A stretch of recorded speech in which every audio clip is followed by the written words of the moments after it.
ஆண்டவராகிய இயேசு கிறிஸ்துவின் விலையேறப்பட்ட பரிசுத்தமுள்ள நாமத்தில் அன்பின் வாழ்த்துக்கள். தேவையில்லாத சில காரியங்களை கிளையிலே நுள்ளெறிகிற அனுபவம் இருக்கட்டும், அதாவது இளம் பயிராக இருக்கும் போதே பிடுங்கி எரிந்து போடுகிற நாட்களாக மாறட்டும். ஏன்னா தேவையில்லாத சின்னதிலே தூக்கி எரிஞ்சிட்டேன்னா பின்னால் பாரமாக இருக்காது. நடந்த சம்பவம், ஒரு பெரிய தோட்டத்தை சார்ந்த பண்ணை வீட்டுக்கு பின்னால் நிறைய காய்கறி தோட்டங்கள், கீரை தோட்டங்கள் இருந்தது. எங்கேயோ கிடைத்த ஒரு மரக்கன்று நன்றாக இருக்கிற நட்டார்கள். அதனுடைய வளர்ச்சி அவர்களுக்கு தெரியவில்லை.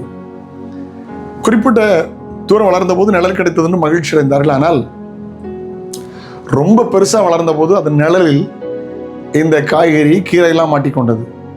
சூரிய ஒளி கிடைக்காதனாலே அவைகளெல்லாம் பட்டு போயின, குறுகிய போயின, வளர்ச்சி இல்லை, காய்கறி இல்லை. இவங்க இப்போ பிடுங்க முடியல. அந்த மரத்தால் பிரயோஜனமும் இல்லை. கடைசி வர வழியின்றி வெட்டினார்கள். மிகவும் மன உளைச்சலாய் போனார்கள். பணச்செலவு அதிகமாக அதை எடுக்க கஷ்டப்பட்டார்கள். அது முளையிலே கிள்ளி எரிஞ்சிருந்தா அந்த பிரச்சனை இருந்திருக்காது.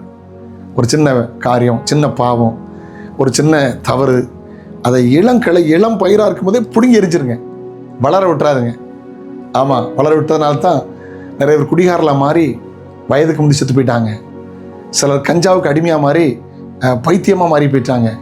ஒருவேளை கேட்கிற நண்பா, இயேசு உனக்காக மரித்தவர். நீ பாவத்தோடு இருப்பதை அவர் விரும்பவில்லை. பாவத்தின் சம்பளம் மரணம். ஹல்லேலூயா. இயேசுவே என் பாவத்தை மன்னியும் என்று சொன்னால் எல்லா அநியாயம் நீக்கி சுத்திகரிப்பதற்கு நீதியும் உண்மையுள்ளவருமாய் இருக்கிறார். இயேசு கிறிஸ்துவின் ரத்தம் சகல பாவங்களை நீக்கி நம்மை கழுவி சுத்திகரிக்கும். ஹல்லேலூயா. கோபமோ, எரிச்சலா, வைராக்கியமா முளையிலே கிள்ளி எரிஞ்சிருங்க.